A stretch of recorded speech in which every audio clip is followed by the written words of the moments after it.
बिस्मिल्लाहिर्रहमानिर्रहीम। अस्सलामुअलैकुम। मेरा नाम है मोहम्मद जरनाब और आप देख रहे हैं channel info time.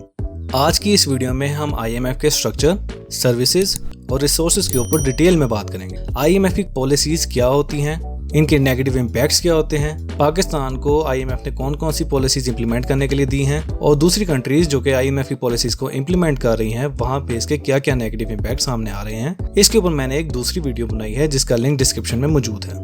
International monetary fund IMF को 1944 में बनाया गया था ताकि दुनिया को फाइनेंशियल क्राइसिस से बचाया जा सके। इसके मेंबर्स में 189 कंट्री शामिल हैं। IMF की लेंडिंग कैपेसिटी $1 ट्रिलियन है और इसका headquarter Washington DC United states में है।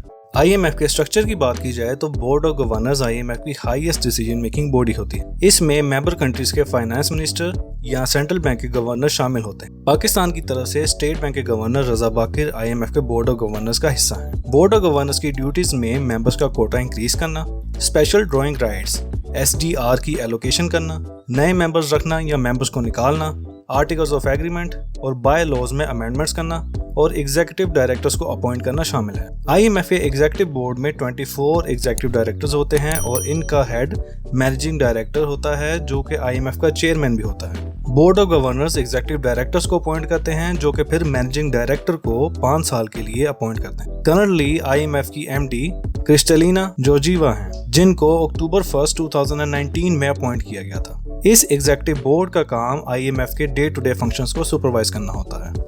IMF यूनाइटेड नेशंस की स्पेशलाइज्ड एजेंसी है और इसके मेन फंक्शंस में surveillance, technical assistance and trainings और फाइनेंशियल असिस्टेंस शामिल है। सर्वेलेंस में IMF कंट्रीज, रीजन्स और ग्लोबल इकोनॉमी की मॉनेटरी और फिस्कल पॉलिसी को ईयरली बेसिस पर मॉनिटर करता है और इसके लिए IMF का स्टाफ इन कंट्रीज में हर साल विजिट करके सेंट्रल बैंक्स और गवर्नमेंट से मिलकर फाइनेंशियल स्टैंडिंग पर इंफॉर्मेशन कलेक्ट करता है और इस इंफॉर्मेशन को एक रिपोर्ट की शक्ल दे के IMF का स्टाफ एग्जीक्यूटिव बोर्ड को जमा करवाता है। इस रिपोर्ट के जवाब में ये बोर्ड अपनी ओपिनियंस और व्यूज देता है जिसे फिर IMF उस कंट्री तक पहुंचा देता है। इस सारे प्रोसेस को आर्टिकल 4 कंसल्टेशन कहा जाता है। IMF मेंबर कंट्रीज को टेक्निकल असिस्टेंस और ट्रेनिंग्स भी प्रोवाइड करता है और इसके जरिए IMF कंट्रीज को बताता है कि ये अपने फाइनेंशियल सिस्टम को कैसे बेहतर बना सकते हैं। टेक्निकल असिस्टेंस में IMF मेनली जिन एरियाज में सर्विस प्रोवाइड करता है उनमें ये चीजें शामिल हैं: मॉनेटरी पॉलिसी यानी banking system, exchange rate, interest rates, clearing settlement systems और फिस्कल पॉलिसी यानी टैक्स और custom policies, budget formulation, management of national and international debt और formulation and improvement of economic laws and regulations. इसके अलावा IMF government और central bank के लिए training courses भी प्रोवाइड करता है और ये ट्रेनिंग IMF अपने हेडक्वार्टर में यानी वाशिंगटन DC में या अपने रीजनल ट्रेनिंग सेंटर्स के जरिए प्रोवाइड करता है।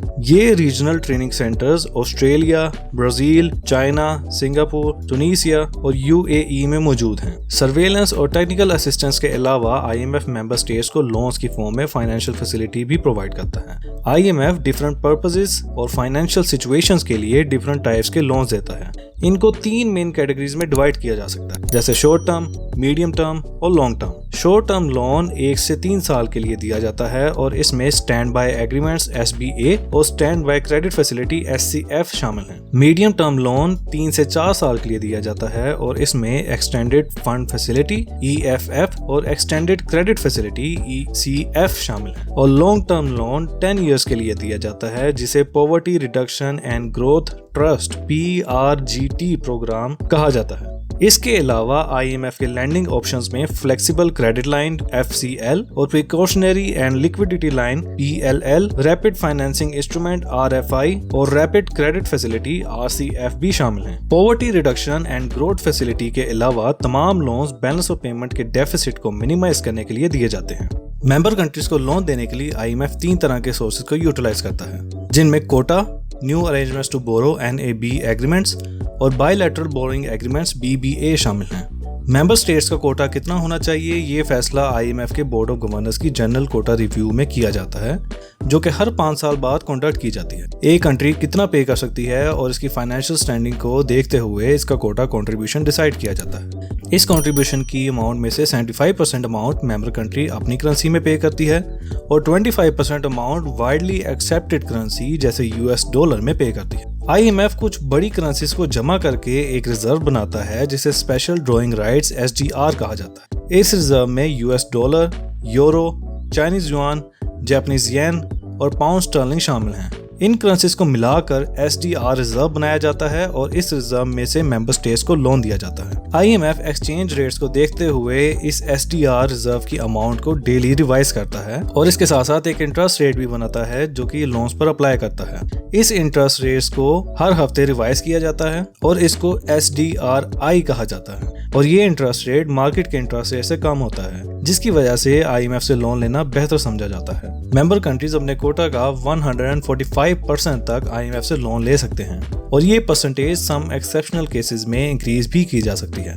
ये लोन इंस्टॉलमेंट्स में दिया जाता है और हर इंस्टॉलमेंट से पहले देखा जाता है कि मेंबर स्टेट पॉलिसीज को पूरा कर रहा है या नहीं। हर मेंबर स्टेट्स को 2 तरह के वोटिंग राइट्स दिए जाते हैं, जिनमें से एक बेसिक वोटिंग राइट्स होते हैं जो सब मेंबर्स के लिए इक्वल होते हैं और दूसरे कोटा वोटिंग राइट्स होते हैं। कोटा वोटिंग राइट्स कोटा के अमाउंट पर डिपेंड करते हैं, यानी एक कंट्री का जितना ज्यादा कोटा होगा उसके वोटिंग राइट्स भी उतने ही ज्यादा होंगे और ये वोटिंग राइट्स IMF के बोर्ड ऑफ गवर्नर्स के पास होते हैं। कोटा के अलावा IMF मेंबर कंट्रीज के साथ 2 तरह के एग्रीमेंट्स करता है, जिन्हें new arrangements to borrow NAB और बायलैटरल बोरिंग एग्रीमेंट्स BBA कहा जाता है और इनमें डिसाइड किया जाता है कि इन केस अगर IMF के पास इतने पैसे ना हो कि वो मेंबर स्टेट्स की हेल्प कर सके तो IMF मेंबर कंट्री से एडिशनल अमाउंट लेके मेंबर कंट्री की हेल्प करेगा। इन एग्रीमेंट्स को यूटिलाइज करने के लिए IMF को मेंबर कंट्रीज में से 85% वोट्स की जरूरत होती है।